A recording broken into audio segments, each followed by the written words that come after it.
The video game to TV adaptations do not always work like a charm, but the Castlevania showrunner Adi Shankar ensures that there are no hiccups along the way with Netflix's new animated series Devil May Cry. Based on Capcom's iconic video game series, the show features the charismatic demon hunter for hire, Dante, as he takes on adversaries who threaten to jeopardize the balance of the earth by summoning demonic hordes from hell. The eventful 8-episode series ensures that you remain on the edge of your seat the whole time, and in this video, we'll break down the series in quick time, and also explore the implications of the climactic moments. There will be a few spoilers along the way, so you've been warned. Before we go into our explanation, we have a very small request. If you like our content, please support us by subscribing to our channel. This is a small click for you, but for us, it means a lot. Thank you. Let's begin.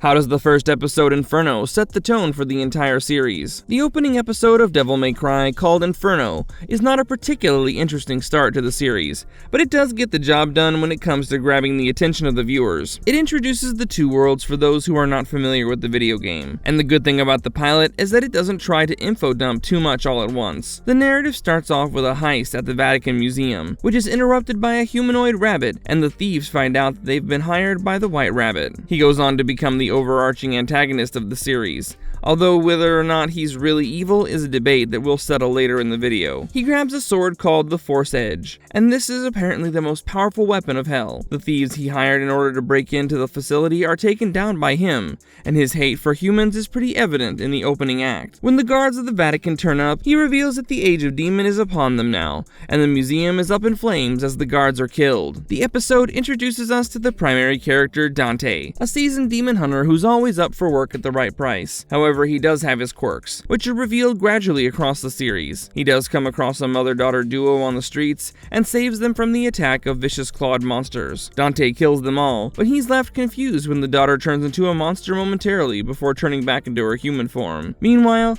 news of the attack on Vatican City is made public, and several conspiracy theories are discussed. The next segment brings into the fold one of the most important organizations in the story, Darkcom, an interdimensional security firm that's funded by the VP. The US government is aware of the actual events at the crime scene, and the DNA of White Rabbit proves the existence of demons, who are related to Homo sapiens, but are a separate evolutionary branch. It all started following a common ancestor who ended up in another world, and adapted to the conditions there. There's now an interdimensional rift that acts like a bridge between the two worlds, and this is all explained by Dr. Fisher, a scientist who works for Darkcom. He further reveals that the gates of the Hell Realm will be opened soon, and he stresses on the urgency to find a hunter who can help humans in this crisis. This is where Dante comes into the picture, but it turns out that even he's a part of the White Rabbit's greater conspiracy. Dante has a troubled past after his family was killed by demons, but he's extremely skilled and powerful, and the only problem with this prolific demon hunter is that he drops the task if he gets bored. We see another of Dante's encounters with a demon, and some of his superhuman strength is revealed. What is also intriguing is how the monster that he fights seems to be surprised that he doesn't know who he really is. The opening act also shows how powerful the White Rabbit is,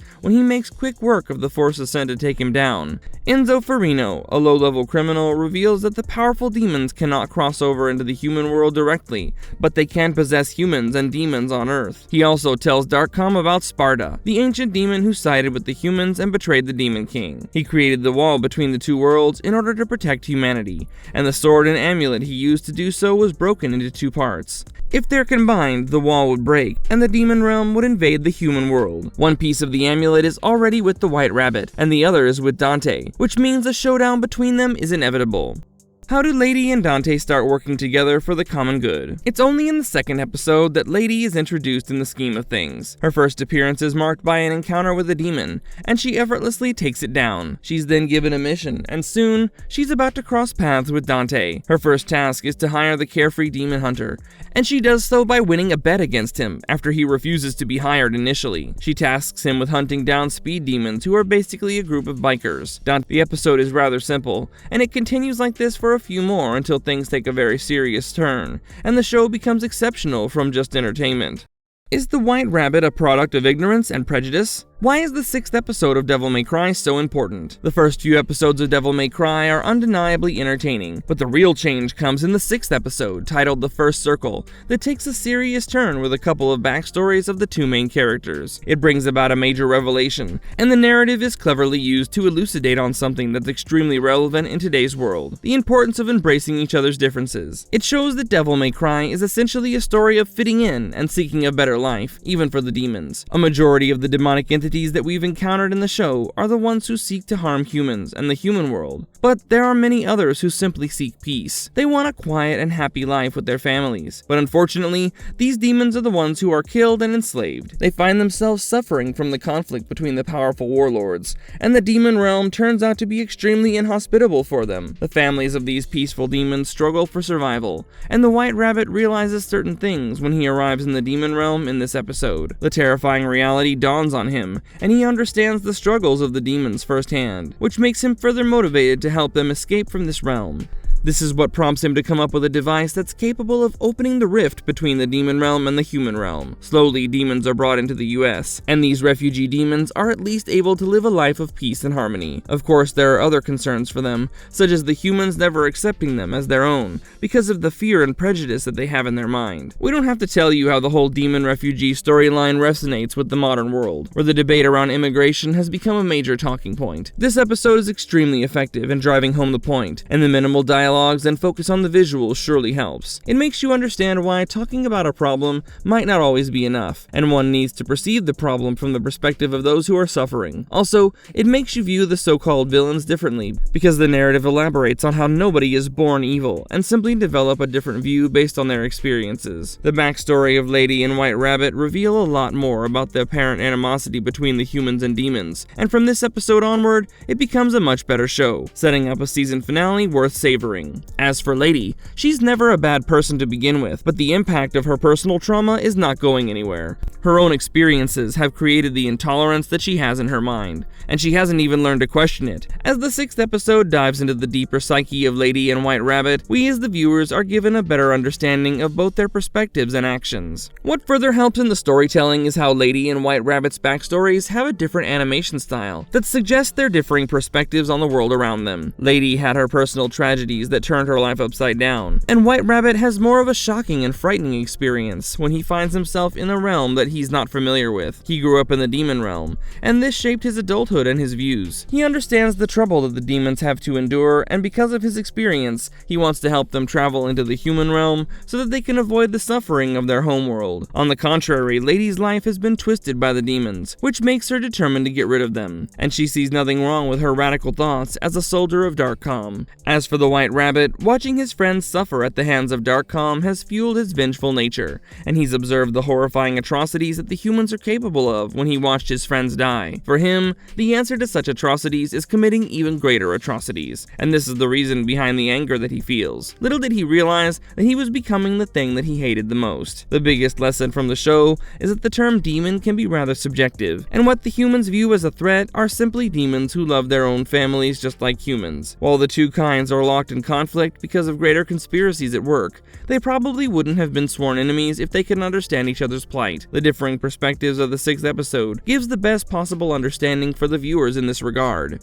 Is the White Rabbit finally killed? Who killed King Mundus? Ending explained in the eventful season finale. As we've already mentioned in the video, the 6th episode sets things rolling, and it goes on to be a memorable season finale that's extremely significant. Even though season 2 has not been officially announced yet, the narrative surely seems to be heading in that direction. In the final episode titled A River of Blood and Fire, it's all chaos around, and there's even a brief period when the demons from hell get to roam the streets of New York. The White Rabbit is determined in his quest to destroy humanity and the human realm, and he realizes that in order to survive, he needs Dante and his twin brother Virgil's blood, their amulets, and the sword. He even has a deadly encounter with Dante, where the latter is left impaled on the sword. Just as it seems to be all over for Dante, the White Rabbit reveals that Virgil is not dead. A vortex also appears overhead, and the monsters arrive on Earth to feast upon people as the sky turns red. The whole time Dante had presumed that his entire family was long gone, and now he has a new motivation to find his long-lost brother. Meanwhile, Lady shoots her last anti-demon bullet at White Rabbit, and Dante pulls out the sword from his chest and transforms into the Devil Trigger mode. It promises to be another gritty battle between him and White Rabbit, and finally he's able to kill White Rabbit,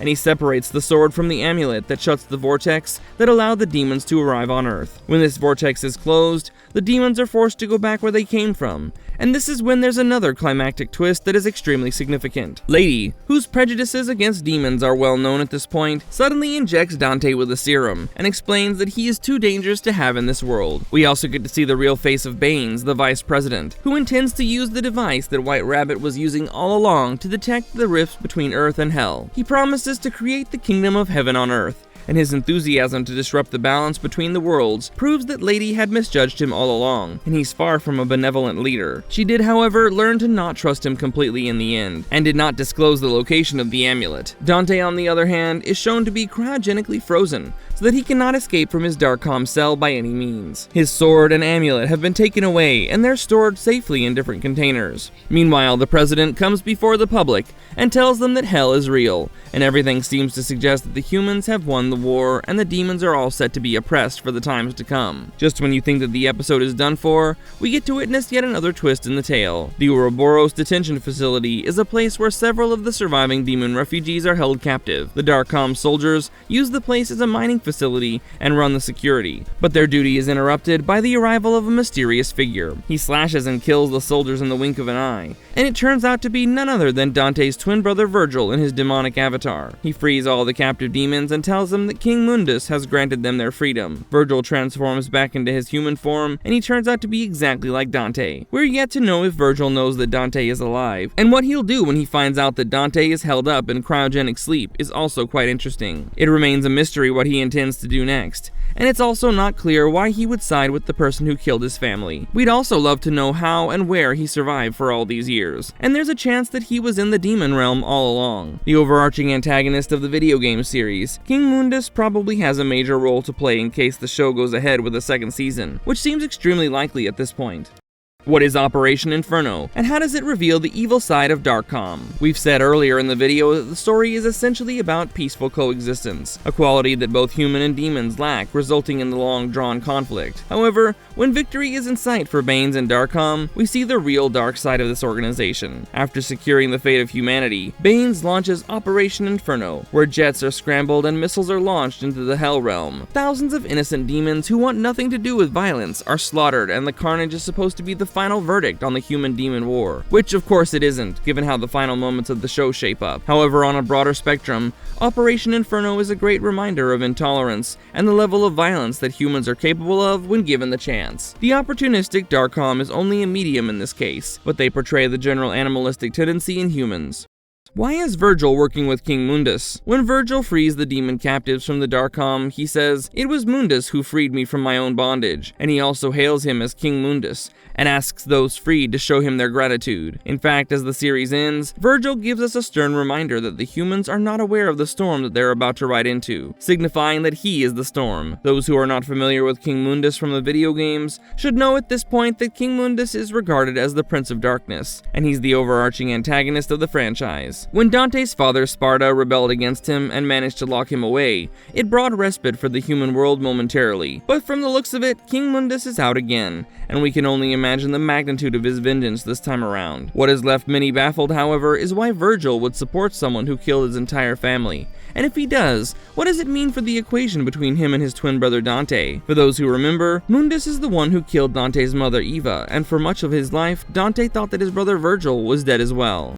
Marvelous Verdict, a show that is here to stay. The first few episodes of Devil May Cry may have made us apprehensive about the future of the series, but the final 3 episodes surely hit the home run. We're almost certain about a second season, and things are only going to get more interesting from here. As for the show, there's not much wrong that Adi Shankar does with the narrative, and at this point, he's simply become the go-to man for video game publishers when they want to adapt their popular franchises into animated shows. The voice actors are up to the mark, and Johnny Young Bosch does a fine job as Dante, even though he plays Dante's nephew Nero in the games. We also love the inclusion of Kevin Conroy, known for his iconic Batman voice, as he plays the role of the evil Vice President Baines. The animation quality is top-notch, although it doesn't always stay consistent throughout the 8 episodes. Some of the video game fans might be disappointed with the show because the narrative often focuses on characters like White Rabbit and Lady instead of Dante. But for a show that wants to thrive independently, we have no complaints whatsoever. Overall, Devil May Cry on Netflix is definitely worth your time, and we hope to bring you more content from the series. Do let us know in the comments below about your thoughts on the show, and also tell us which part of the narrative appeals to you the most. And if you liked our content, don't forget to leave a like and subscribe to us if you haven't already. Have a good one and be safe. Thanks everyone.